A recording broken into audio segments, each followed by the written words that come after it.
मैं यार एक शर्ट शर्ट और ले लूं, पैंट तो है मेरे पास। अरे आज ले ले यार। भैया अरे काउंटर पे खड़ा हुआ, नीचे खड़ा हो जा। शर्ट दिखा दो भैया एक। ये लो। ये वाली सही लग रही है ना? हाँ ये सही लग रहा पहन के देख रहा भैया एक बार। है। मेरी जान ये लग रही तेरे पे शर्ट बढ़िया। ये ले लो आज, ये भी बढ़िया लग रही है मेरे पे। ये मेरी जान क्या लग रही है सेट मेरे। दूसरी दिखा। दिखा ना, अलग दिखाता ही नहीं। दो वाली बड़ी लग रही थी यार। उस चूतिया ने कॉम्प्लीमेंट कर दी, इसलिए बदलनी पड़ी। बे मेरी जान तो उससे भी बेहतर। बीच में मत बोलेगा, ले वो पहन तो। मार के सिरा। ले भाई पैक कर दो।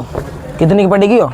400 होते बस। तो भाई पागल वागल हो रहे का। बस तो फिर बीच में बोल गया। अरे भाई जी मैं बाजार में आना का। बस जब हम बात करें तो बीच में ना बोले कर। हाँ भाई कर लो बात। हाँ 450 भी सही है।